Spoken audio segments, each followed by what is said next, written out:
bahkan sejarah biawak itu, sejarah kadal Arab itu sejarah dari doa wamabar, doanya minum susu itu.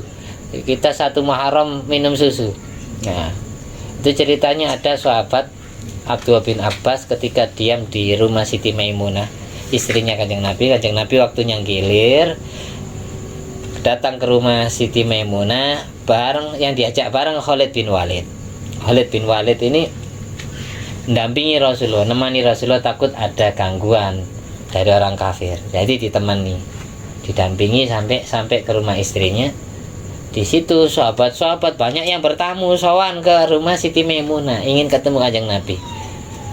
Di antara sahabat ada yang membawa 2 kadal gurun, dua dob bayi ini yang sudah dipanggang masyuya ini ya, yang ditusuk pakai kayu, 2 kayu.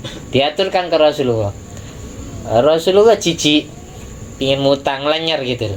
Hanya Khalid bin Walid bilang, "Ikhaluka ya Rasulullah, apakah panjenengan jijik?" Hanya ada sahabat lain membawa air susu, diminum sama Kanjeng Nabi. Dari situ ada hadis doa minum air susu itu. Jadi doa minum air susu itu gara-gara awalnya Kanjeng Nabi ngelenyer melihat biawak di hadapan Rasulullah, dob, kadal gurun, kadal Arab. Kanjeng Nabi akhirnya doa, Allahumma barik lana fihi wa at'imna khairan minhu. Idza akala ahadukum ta'aman fakul Allahumma barik lana fihi wa at'imna khairan minhu. Ketika kalian dapat rezeki makanan, maka doalah, ya Allah berkailah makanan ini dan kasih aku rezeki yang lebih baik dari makanan ini. Karena awalnya Kanjeng Nabi dapat rezeki kadal gurun, terus dapat rezeki air susu.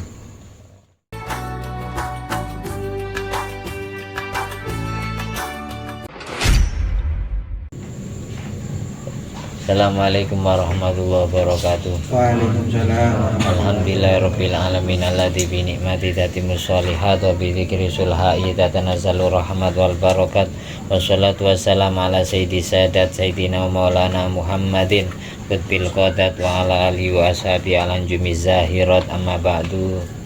Allahumma sholli ala ruhi sayyidina Muhammadin fil arwah wa ala jasadi fil ajasad wa ala qabri fil kubur wa ala alihi wasallim.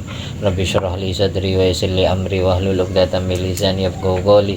Rabbi zidni ilma warzuqni fahma. Allahumma iftah alaina futuhal arifin waj'alna khalisatan liwajhikal karim. Allahumma arzuqna fahman nabiyyin wa ilhamal malaikatil muqarrabin. Allahumma nawwir qulubana bi nuri hidayatika kama nawwartal arda bi nuri syamsika. Rabbana anfa'na bima 'allamtana. Rabbi 'allimna alladhi yanfa'una. Rabbi faqina wa faqih alana wa qarabatin wa ashabil lana fi dinina. Allahumma inna na'udzubika min ilmin la yanfa' wa qalbin la yakhsha wa amalin la yurfa' wa du'ain la yusma'. Allahumma sholli ala sayyidina Muhammadin wa ala ali sayyidina Muhammad madanil jud wal karam bail ilmi wal hilmi wal hikam wa barik wa sallim alhamdulillahirabbil alamin. Bismillahirrahmanirrahim. Riwayat yang ketiga masih bab al-hikayat fil adab, cerita tentang tata keramanya salafun saleh, mulai dari Nabi Muhammad SAW, para sahabatnya, terus para tabi'in, para ulama-ulama kita yang disebutkan di dalam kitab ini. Mudah-mudahan kita dapat barokahnya. Allah turunkan rahmat kepada kita, keluarga kita, kerabat dan sahabat kita. Ruwiyadin diriwayatkan Anal Aqra bin Habis radhiyallahu an. Sesungguhnya sahabat Aqra bin Habis qadima ala Nabi sallallahu alaihi wasallam, sowan kepada Rasulullah, berkunjung ke kediaman Rasulullah. Faqala, lantas Sayyidina Abu Bakar As-Siddiq berkata, istakmilhu ala qaumi, jadikanlah Aqra bin Habis itu amil, jadikanlah pegawai, kalau sekarang itu pejabat, pemimpin kaumnya. Amil itu bahasa sekarang itu pejabat, bupati, kepala desa. Jadikan Aqra bin Habis orang yang memimpin kaumnya ya Rasulullah. Lalu Sayyidina Umar jawab, tastakmiluhu ya Rasulullah, panjenengan apakah mau menjadikan Aqra bin Habis menjadi pemimpin untuk kaumnya? Kak Sayyidina Umar ini kayak protes ke pendapat Abu Bakar As-Siddiq. Fatakallama, pada akhirnya sebelum Rasulullah menjawab, keduanya Sayyidina Abu Bakar dan Sayyidina Umar Al-Faruq, beliau berdiskusi, beliau berdialog, beliau berdebat indan Nabi SAW, di hadapan Rasulullah SAW. Hatta alat aswatuhuma, sampai suaranya Abu Bakar dan Umar terdengar sangat lantang, sangat tinggi. Faqala Abu Bakar li Umar, ma aradta illa khilafi, wahai Umar, tidaklah engkau menghendaki kecuali ingin beda pendapat dengan aku. Waqala Umar, Umar jawab, ma aradtu khilafak, aku ndak kepingin beda pendapat dengan panjenengan wahai Abu Bakar. Keduanya berdebat tentang Aqra ini. Aqra menurut Umar kurang baik jadi pemimpin, menurut Abu Bakar jadikan pemimpin, tidak ada lagi gitu. Akhirnya turun ayat Allah Al-Hujurat ayat 2, ya ayyuhalladzina amanu la tarfa'u aswatakum fawqa sautin nabiyyi wa la tajharu lahu bil qawli kajahri ba'dikum li ba'din an tahbata a'malukum wa antum la tash'urun. Menurut sababun nuzul yang lain, bahwasanya ayat ini turun gara-gara Umar sama Abu Bakar berdebat. Janganlah kalian semua wahai orang yang beriman mengeraskan suara melebihi suara nabimu. Jangan kau keraskan ucapan kalian kepada Nabi sama seperti sebagian kalian ngobrol dengan sebagian yang lain. Khawatir amal perbuatan kalian akan terhapus pahalanya, sedang kalian tidak merasa. Ayat ini turun gara-gara Umar. Sejak ayat ini turun, fakana Umar ba'da dzalik, semenjak turunnya ayat Al-Hujurat ayat 2 ini, Sayyidina Umar itu idza takallama indan Nabi sallallahu alaihi wasallam la yusma'u kalamuhu hatta yustafhama. Sayyidina Umar kalau ngomong di hadapan Rasulullah atau di pinggir Rasulullah, kalamnya tidak pernah terdengar oleh orang yang diajak bicara, sampai Sayyidina Umar dimintai faham, disuruh ngulangi bicara lagi. Jadi Sayyidina Umar sejak turunnya ayat ini, kalau di pinggirnya ada Rasulullah tidak berani bersuara keras, sampai dari saking pelannya suara Umar, orang yang ada di pinggirnya tidak dengar, sampai minta dipahamkan lagi, dimintai paham lagi, disuruh ngulangi perkataannya lagi. Ini namanya adab, etika.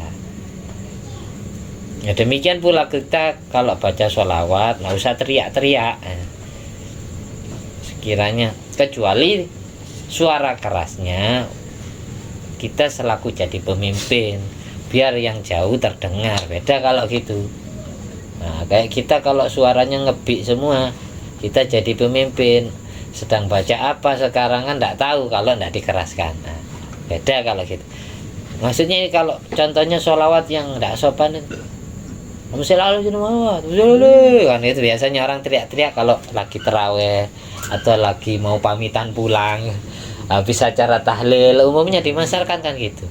Tidak perlu kayak gitu. Allahumma sholli ala sayyidina Muhammad, Allahumma sholli wa sallim alaihi. Biasa aja, namanya sholawat mendoakan Nabi. Semoga Allah menambahkan rahmat takdim untuk Nabi Muhammad dan menambahkan derajat untuk Nabi Muhammad, keselamatan untuk Nabi Muhammad. Salim itu keselamatan atau derajat yang tinggi di dunia dan di akhirat. Namanya mendoakan ya tidak pantas dengan nada teriak atau sambil guyonan, ya tidak pantas.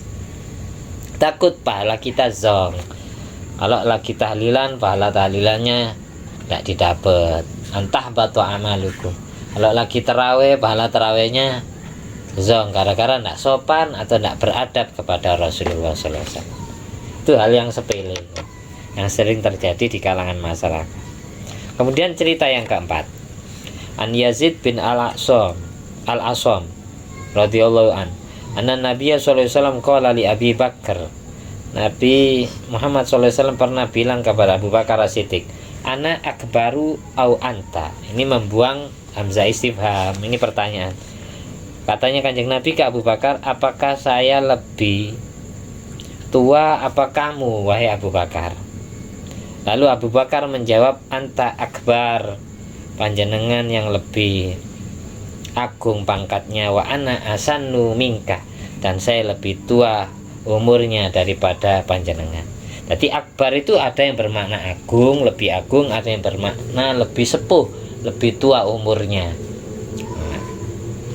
Ini Tarikhul Khulafa halaman 24. Tapi hadis ini, hadis riwayat Yazid bin Al-Asam dikomentari oleh Ibnu Katsir, oleh Imam Jalaluddin As-Suyuti di Tarikhul. Imam Jalaluddin As-Suyuti itu punya Tarikhul Khulafa juga. Berapa juz pertama itu ada komentar hadis ini. Di bawahnya sampai lihat.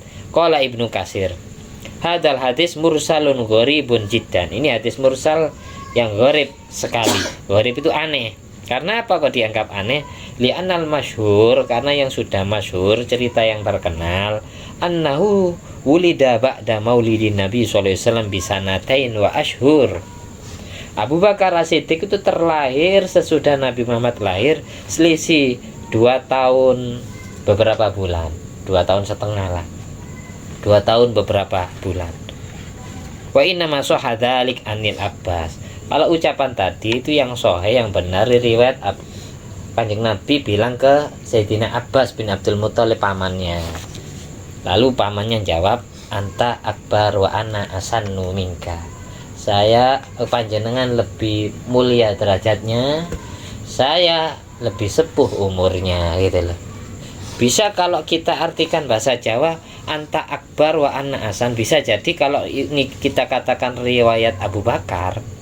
Kalau memang Nabi ngomong ke Abu Bakar, maka makna yang tepat anta akbar wa ana asanu minka, ini panjenengan ya Rasulullah lebih sepuh umurnya, wa ana asanu minka, sedang saya lebih tua. Maksudnya lebih tua karena Abu Bakar jadi mertuanya Rasulullah. Ya, umurnya mertua lebih muda dari umurnya. Kanjeng Nabi tanya, kenapa kok Kanjeng Nabi tanya? Karena selisih umur Rasulullah sama Abu Bakar sih sedikit. Kalau tadi 2 tahun beberapa bulan, selisih 2 tahun. Kalau dalam sejarah itu Nabi Muhammad SAW kalau dihitung Masehi, karena waktu itu masih belum ada kalender Hijriah, Miladiyah Masihan Masehiyah ya. Nabi itu Muhammad SAW lahir tahun 570 Masehi atau 571. Abu Bakar As-Siddiq lahir tahun 573. Jadi selisih 3 tahun genapnya. Kalau detailnya ya selisih 2 tahun beberapa bulan. Di Kanjeng Nabi tahun 570 Masehi, Abu Bakar tahun 573 Masehi. Nah itu selisih 3 tahunan atau 2 tahun setengah. Kalau dengan Sayyidina Umar bin Khattab masih jauh jaraknya. Di bawah Abu Bakar ada Sayyidina Utsman bin Affan. Sayyidina Utsman bin Affan itu tahun 576. Juga selisih 3 tahun dengan Abu Bakar. Kanjeng Nabi sama Abu Bakar selisih 2 tahun setengah. Abu Bakar dengan Sayyidina Utsman selisih 3 tahun. Tahun 573 sama tahun 576 Masehi. Sayyidina Umar bin Khattab itu selisih 10 tahun dengan Sayyidina Utsman. Sayyidina Utsman 576 Masehi, Sayyidina Umar bin Khattab 586 Masehi. Jadi Sayyidina Umar sama Sayyidina Utsman itu selisih 10 tahun. Iya, 10 tahun ya. 576 sama 586. Kalau Sayyidina Ali bin Abi Thalib lebih mudaan lagi, tahun 599 Masehi. Berarti selisih berapa tahun sama Umar bin Khattab? Sayyidina Umar 586, Sayyidina Ali 599. Berarti selisih berapa tahun? 599 kurangi 586.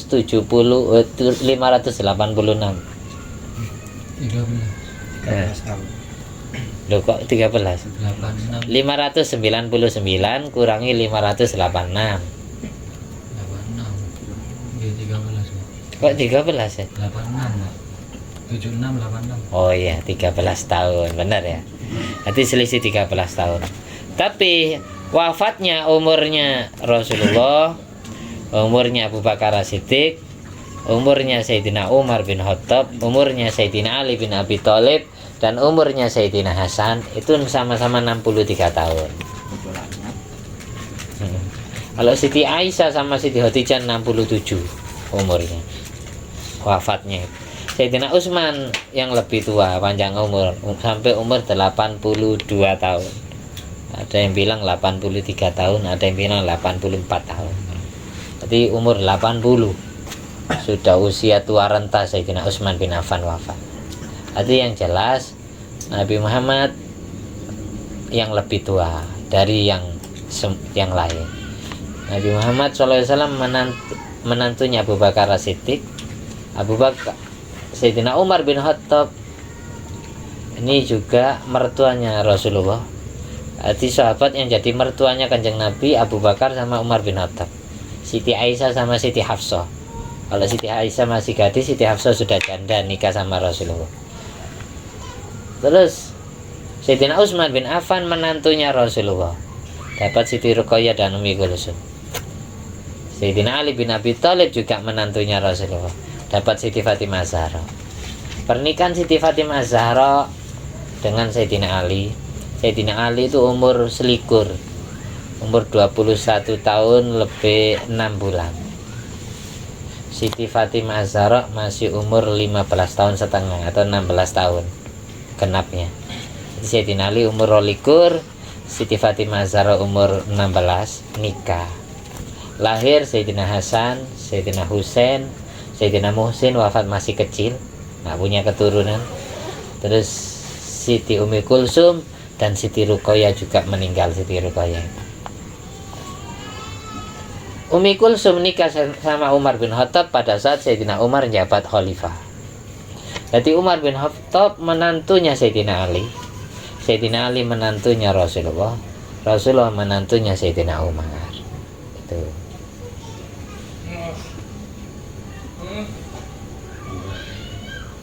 Jadi dari situ patokan umur nikah itu bukan sunnah, yang sunnah itu nikahnya. Kadang yang banyak dari kita itu nunggu nikah umur 25. Kalau memang 20, alasannya karena rata-rata kan karena Nabi kita nikah 25. Kenapa kok enggak niru umur istrinya juga 40 tahun? Siti Khadijah 40 tahun. Jadi kalau memang umur 25 itu jadi patokan orang mengikuti sunnah Rasul, maka orang pertama yang melanggar sunnah Rasul ada Sayyidina Ali. Sayyidina Ali umur selikur serapi, umur 22 tahun, selikur setengah. Siti Fatimah ini berapa tahun umurnya? 18 tahun. Nggak lama Siti Fatimah Zahra 28 tahun, nggak lama sudah meninggal. Jadi Siti Fatimah Zahra ini wafat masih muda, melahirkan anak 5 tadi itu. Tapi yang punya keturunan Hasan Husain yang belum terbentuk. Entah wallahu alam keturunan Sayyidina Umar masih ada mungkin dari Ummi Kulsum. Kita lanjut. Dari kesimpulannya hadis itu gitu. Ketika Abu Bakar As-Siddiq ditanya sama Rasulullah, panjenengan lebih tua mana dengan saya? Abu Bakar jawab, atau Sayyidina Abbas jawab, panjenengan akbar, panjenengan yang lebih agung derajatnya, saya Hasan yang lebih tua umurnya gitu. Atau panjenengan akbar lebih sepuh, kalau saya Hasan lebih tua. Karena apa? Karena jadi mertua. Mertua itu moro tua, bahasa Jawanya moro tua. Moro-moro dadi wong tua karena ndak ikut melahirkan, ndak ikut apa ya. Terus dipanggil bapak, dipanggil ibu. Berarti moro tua. Moro-moro dadi wong tua kan. Makanya mertua bahasa Jawa. Kana mimbaru sallallahu alaihi wasallam. Cerita yang kelima.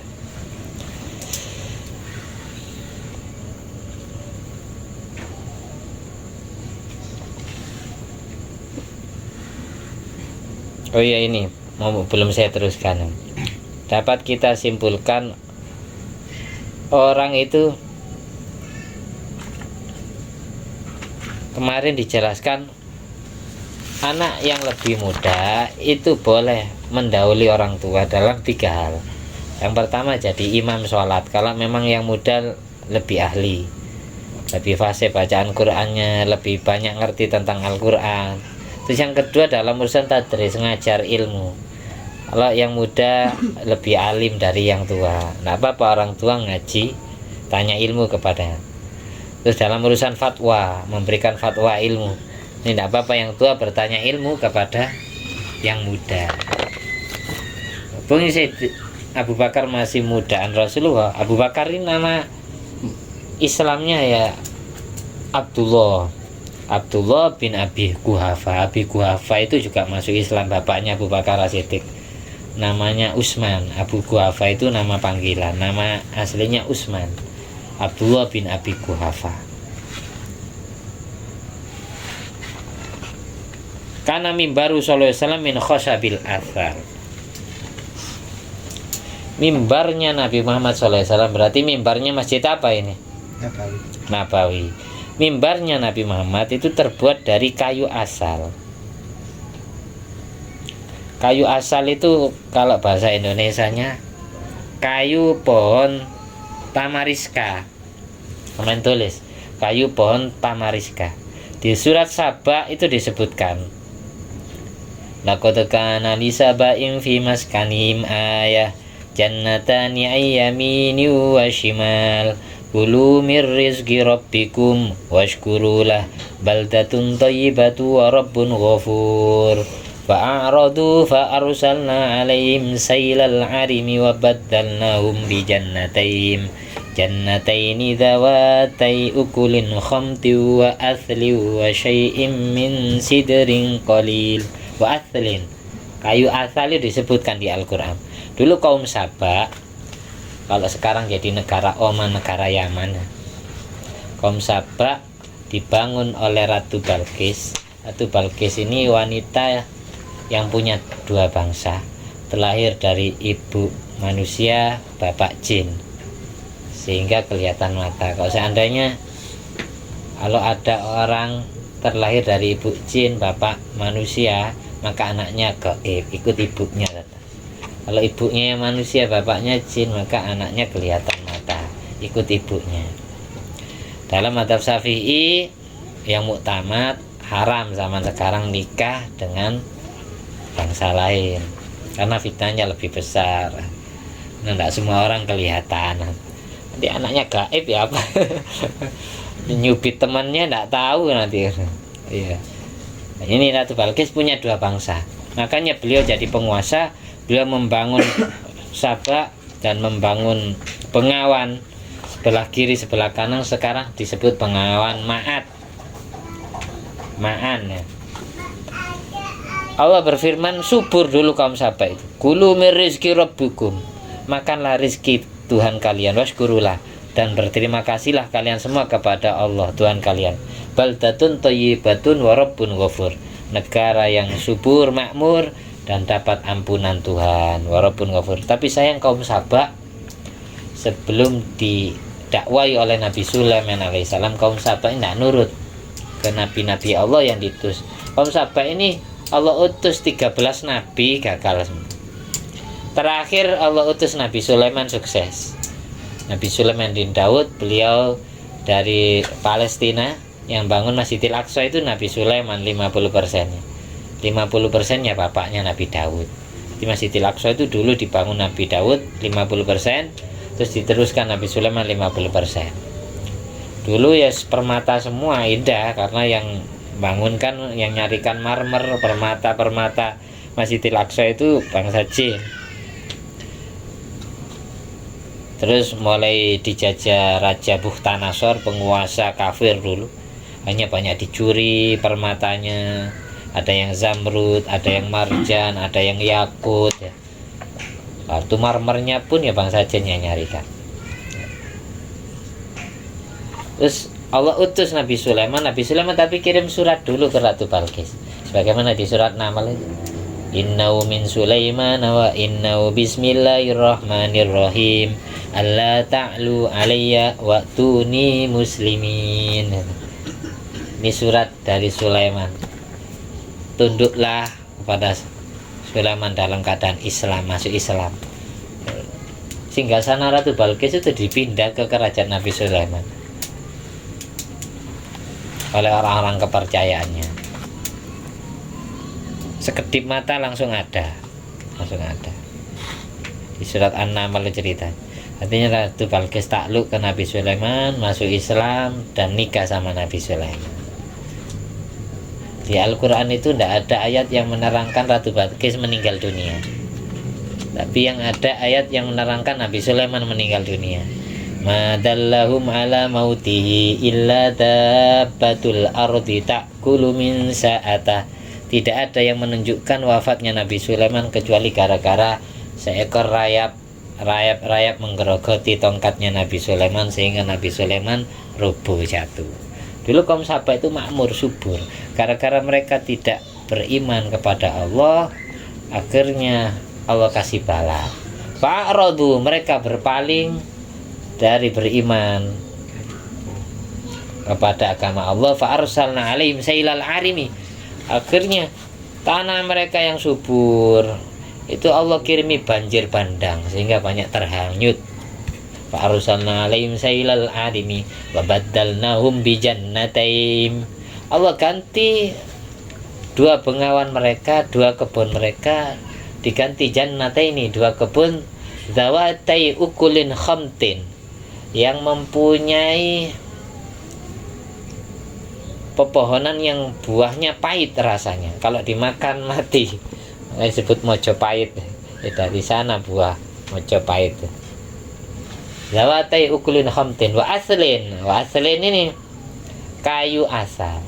Kayu, ada yang bilang kayu yang tidak berbuah tapi rasanya pahit. Bisa jadi racun juga. Makanya kayu asal itu obat-obatan penyakit kulit kayak kuningan, kayak orang kena gatal-gatal, itu obatnya kayu asal. Bukan obat dikonsumsi tapi obat oles. Obat di kulit. Wa syai'im min sidrin qalil, dan sebagian sedikit dari kayu sidr. Kayu sidr itu kayu pohon bidara. Pohon bidara kan. Kenapa kok Allah kasih kayu asal, kayu sidr? Kayu itu kan banyak daunnya aja dibuat ngerukyah sama orang. Terus singgasana Ratu Balkis, rakyatnya Ratu Balkis bukan hanya manusia, dari bangsa jin juga. Makanya di sana itu angker mistisnya dulu. Ya kayak Allah kasih kayu asal, kayu sidr, raka amal. Terus mulai sejak Nabi Sulaiman Allah utus, baru makmur lagi. Ratu Balkis masuk Islam. Sampai sekarang ya pengikut Nabi Sulaiman. Karena beliau punya dua bangsa ya panjang umur. Masih ada.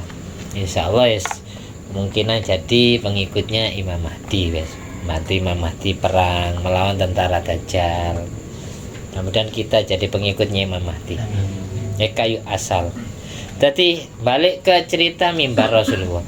Mimbarnya Kanjeng Nabi terbuat dari kayu asal, kayu pohon tamariska. Walladzi najjarahu Bakum ar-Rumiyu. Yang memahat kayu tersebut, yang mengukir kayu tersebut menjadi mimbar adalah orang Romawi yang bernama Bakum. Kanjeng Nabi dulu kalau khutbah itu, kalau lagi khutbah itu bawa tongkat yang terbuat dari sajaratun nakhl, kayu perapa kurma. Yang Nabi itu kalau khutbah, kalau ngajar bawa tongkat, kalau khutbah tongkat kayu pelapa kurma sebelum ada mimbar. Kemudian setelah banyak orang masuk Islam dari Romawi, dari Persia, orang Irak itu, Bakum orang Irak. Akhirnya dia usul orang-orang Irak itu, orang Romawi, Nabi kami buatkan mimbar. Biar panjenengan kalau ceramah, karena orang Islam semakin banyak. Kalau panjenengan ceramahnya di bawah terus, yang belakang itu tidak kelihatan panjenengan. Akhirnya dibuatkan mimbar. Nah, dibuatkan mimbar biar Kanjeng Nabi kalau ceramah di atas sahabat-sahabatnya, sahabat yang di belakang bisa kelihatan Rasulullah. Itu ceritanya gitu. Akhirnya dibuatkan mimbar oleh Bakum Ar-Rumi dan rekan-rekannya. Wa kana lahu salasu darajatin. Mimbar yang dibuat oleh Bakum Ar-Rumi itu mempunyai 3 anak tangga, 3 undak-undak, bahasa Jawanya undak-undak ya. 3 anak tangga mimbarnya. Tidak sama kayak sekarang. Kalau sekarang berapa tangga itu? 9 tangga.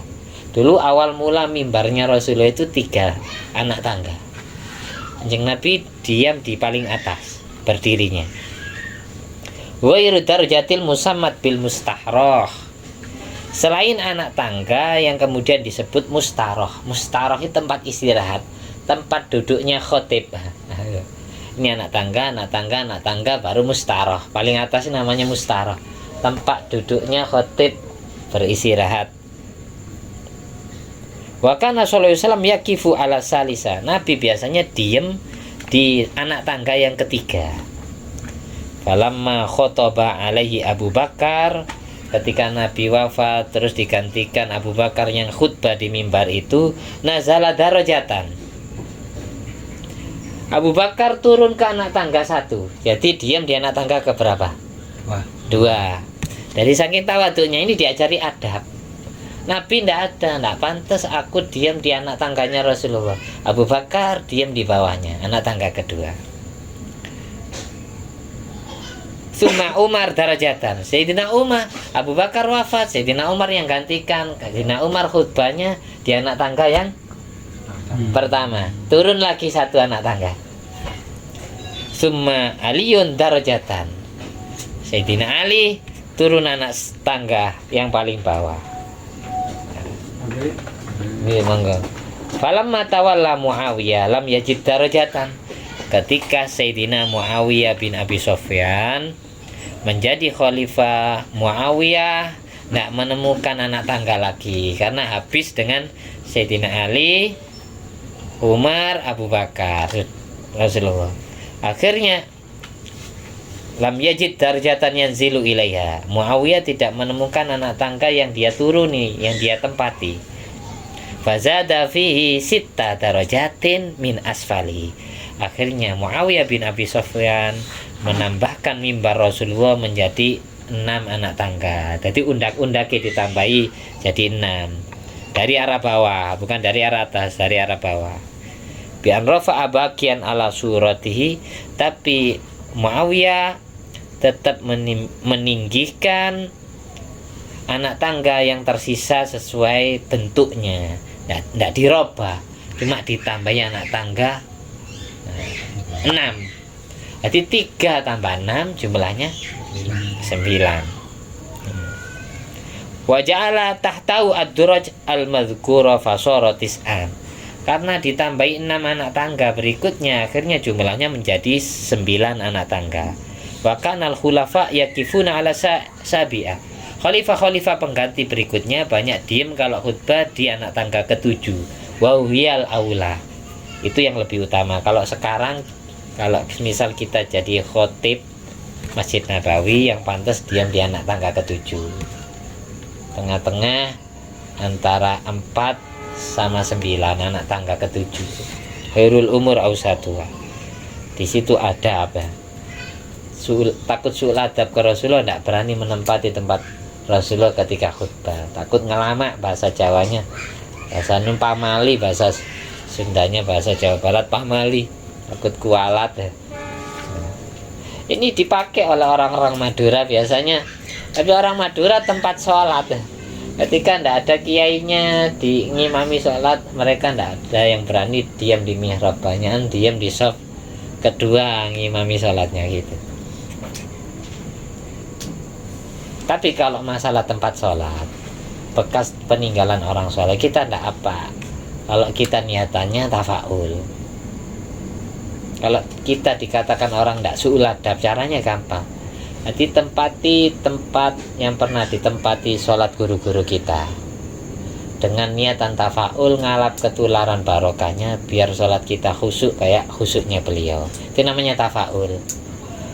Di Sidogiri itu ada mulai dari pengasuh Nur Hasan bin Nur Khotim, wafat digantikan anaknya, ganti sajadah baru, digantikan anaknya, pengasuh lagi ganti sajadah baru, digantikan anak, terus gantikan cucu. Sajadahnya ini menumpuk di atasnya, tidak dirubah tempatnya sampai sekarang. Oleh jari kenalan masih ada. Kalau yang dari Said Sulaiman kayak Aminullah ya Mahali itu yang sekarang jadi koperasi makan, jadi koperasi kitab itu dalam sepuh. Nah, dalam sepuh berikutnya ya Bana 3 itu yang sekarang abadi sampai sekarang. Tempat sholatnya Kiai dari Kiai Nur Hasan bin Nur Khotim sampai sekarang itu masih tetap tempatnya. Beruntung orang yang nempati tempat itu. Kalau tebel, saya pernah lihat sendiri tebel. Jadi beli sajadah baru ditumpangi, jadi tidak berani membuang yang lama, sebagaimana apa yang dilakukan adabnya Muawiyah tadi. Tidak mau merubah mimbarnya Rasulullah, tapi ditetapkan kayak semula, tapi cuma ditambahi anak tangganya. Takut suladab ke Kanjeng Nabi. Ini adabnya salaf-salaf kita seperti itu, kepada gurunya, kepada orang-orang mulia terdahulunya. Jadi dikenal. Tapi ada sejarah yang hampir setiap kitab maulid ini disebutkan. Sejarah di maulid di Hanina Hazinin Nadib, yub'atsu min tihama baina yadil qiyamah fi dhahri alamatutil umamatu ti'usai fajril jabini milailu zawaib alifil amfi mimul faminul hadib sam'u wa yasma'u sarirul qaramba saril sabiti baqi sakib qadamahu qabbala umal ba'ir fa azalamastakau minal mihani wan nawaib amana bi dabbu wa sallamat alayil asjar wa khatabathul ahjar wa hanna ilail jid'u hanina hazinin nadib. Wa hanna ilail jid'u, telah menangis karena ditinggalkan Kanjeng Nabi. Wa hanna ilail jid'u, jid'u itu kayu pelapa kurma, nangis kepada Rasulullah. Hanina hazinin nadib, kayak tangisannya induk onta menangisi anak ontanya ditinggalkan, kayak gitu. Tangisannya didengar bukan hanya Rasulullah SAW, bahkan semua sahabatnya dengar waktu itu. Jadi gara-gara dibuatkan mimbar oleh Bakum Ar-Rumi itu, tongkat yang biasanya dipakai Rasulullah ketika khutbah ini ditinggal sama Kanjeng Nabi, ditancapkan di tempat yang sekarang ini pengimaman Masjid Nabawi dulu, di Raudhah. Jaraknya tongkat ini dengan mimbar yang baru itu 5 meteran lah. Gara-gara Kanjeng Nabi khutbahnya itu di mimbar, ndak megang tongkat itu lagi, tongkat itu nangis ditinggal Kanjeng Nabi. Wahanna ilail jid'u hanina hazinin nadib, kayak nolongsonya orang yang ditinggal kekasihnya, sampai pecah. Jadi pada waktu nangis pecah tongkatnya, derengat. Tongkat ini kemudian dipegang oleh sahabat Ubay bin Ka'ab sampai sudah tergerogoti rayap, terus dikubur sama Ubay bin Ka'ab tongkat ini. Dan bekasnya tongkat ini sekarang dijadikan tiang, disebut tiang mukhallaqah. Sampean kalau umroh ziarah ke Raudhah cari namanya tiang mukhallaqah. Itu tiang sejarah dulu ketika tongkatnya Nabi Muhammad nangis di situ. Itu tiang mukhallaqah. Dari luar Raudhah kena kalau megang tiang itu, karena posisi tiang itu pas di depan mihrab pengimaman Masjid Nabawi yang dulu, yang lama. Sekarang yang baru kan di luar. Itu di situ. Sampean pegang tabarukan, sampean kalau ahli ceramah, ahli ngajar ya, tabaruk di situ. Biar tersentuh hatinya orang-orang yang didakwai, kayak tersentuhnya tongkat itu. Ini makhluk yang tidak berakal. Berarti sahabatnya orang hebat semua, hati bersih semua. Karena yang dengar suara tangisan kayu itu bukan hanya Nabi Muhammad. Kalau Nabi Muhammad namanya mukjizat, kalau sahabat namanya karomah, karena sahabat itu wali kekasih Allah. Berarti kan hebat, hatinya bersih. Sampai dengar tangisannya kayu itu, merintih, nangis karena ditinggal Kanjeng Nabi. Sampai akhirnya karena mendengar tangisan tongkat itu, Rasulullah turun dari khutbah, turun dari mimbarnya, mendatangi kayu itu, kayu pelapa kurma, dielus-elus sama Rasulullah, dielus, diusap pakai tangannya, terus terdiam, cemburu.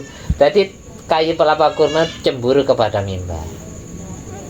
Sampai Kanjeng Nabi tahu, laula lam ahtadinhu lahanna ila yaumil qiyamah. Kok seandainya aku tidak mengusap kayu pelapa kurma itu dengan tanganku, niscaya kayu itu akan menangis sampai hari kiamat. Dawuhnya Kanjeng Nabi Muhammad SAW, laulam ahtadinhu lahanna ila yaumil qiyamah. Akhirnya sekarang jadi syariat, semua khutib yang baca khutbah bawa tongkat. Itu loh, gara-gara itu cerita. Tapi ini fikihnya sekarang. Khotib mengambil tongkat dari Muraki sang Bilal itu pakai tangan kanan. Jadi Bilal setelah ma'asyiral muslimin wa zuratal muslimin itu ngasihkan tongkat itu ke khotib tangan kanan. Khotibnya nerima sunat pakai tangan kanan. Nanti ketika khutbah dimulai, ini tongkat itu sunat dipegang tangan kiri, yang tangan kanan megang mimbarnya atau megang buku khutbahnya gitu. Itu, jadi tongkat itu ketika khutbah dimulai sunat dipegang tangan kiri. Ini jarang diamalkan sama khotib-khotib di Indonesia ini. Fikihnya gitu. Kanjeng Nabi kalau khutbah tongkatnya dipegang tangan kiri, terus tangan kanan ini megang mimbar. Karena apa? Biar tidak cemburu. Mimbar sama tongkat sama-sama dipegang sama Rasulullah. Itu ada rahasianya. Jadi tidak sembarangan karena ada sejarah itu. Wahanna ilail jid wahanina hazinin nadib.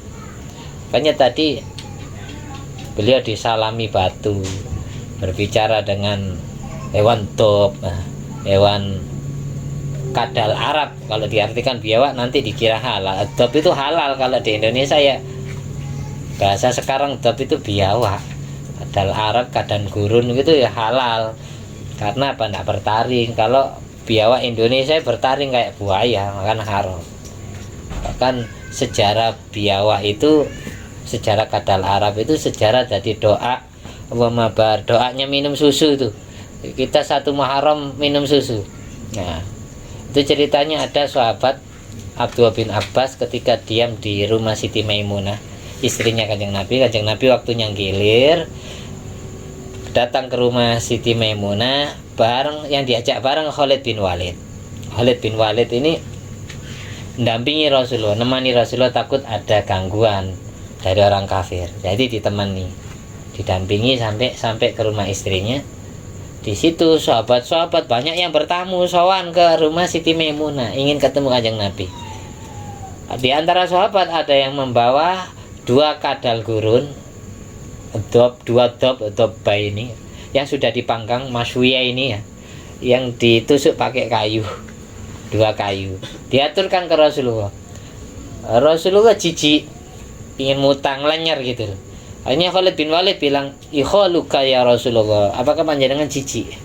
Hanya ada sahabat lain membawa air susu, diminum sama Kanjeng Nabi. Dari situ ada hadis doa minum air susu itu. Jadi doa minum air susu itu gara-gara awalnya Kanjeng Nabi ngelanyar melihat biawak di hadapan Rasulullah, dob, kadal gurun, kadal Arab. Kanjeng Nabi akhirnya doa, Allahumma barik lana fihi wa at'imna khairan minhu. Idza akala ahadukum ta'aman fakul Allahumma barik lana fihi wa at'imna khairan minhu. Ketika kalian dapat rezeki makanan, maka doalah, ya Allah berkailah makanan ini dan kasih aku rezeki yang lebih baik dari makanan ini. Karena awalnya Kanjeng Nabi dapat rezeki kadal gurun, terus dapat rezeki air susu. Makanya ya Allah berilah aku rezeki makanan yang lebih baik dari ini. Terus diteruskan, wa idza suqiya labanan, kalau kalian dikasih minum air susu, fakul Allahumma barik lana fihi wa zidna minhu. Itu. Jadi awal mula ada doa minum air susu gara-gara Kanjeng Nabi ngelenyer melihat kadal gurun dihaturkan, sudah dipanggang ngelenyer.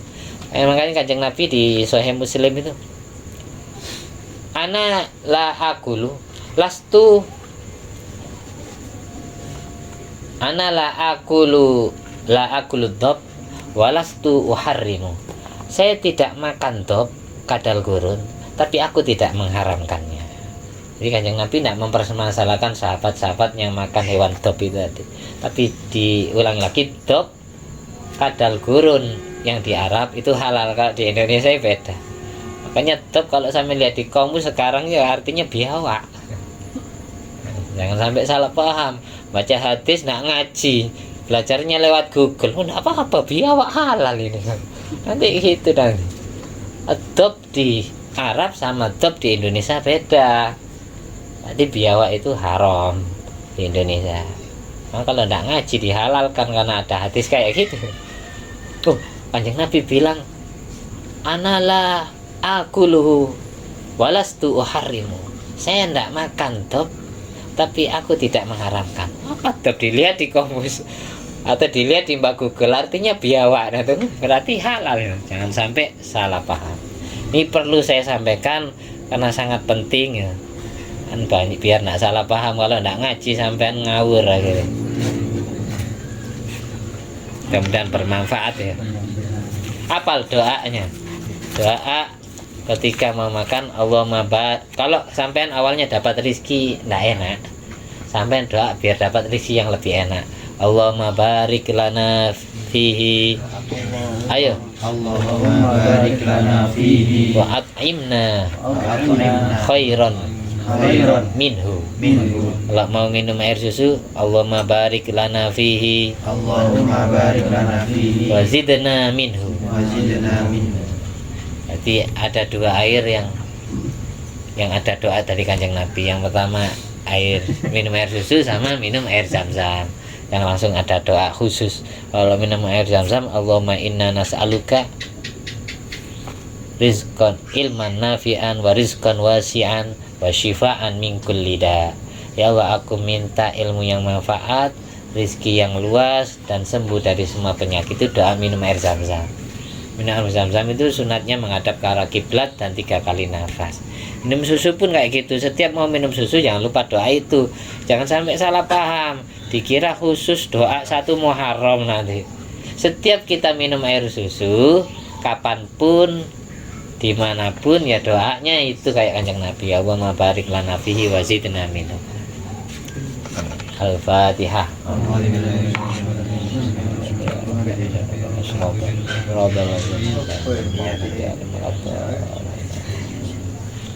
Alhamdulillah alladzi at'amani hadzal ilma wa razaqani min ghairi haulin minni wala quwwatin. Allahumma shalli ala sayyidina Muhammad wa ala ali sayyidina Muhammad bi fadli subhanaka Allahumma wa bihamdika asyhadu an la ilaha illa anta astaghfiruka wa atubu ilaik. Subhana rabbika rabbil izzati amma yasifun wa salamun alal mursalin walhamdulillahi rabbil alamin. Wassalamualaikum warahmatullahi wabarakatuh. Waalaikumsalam.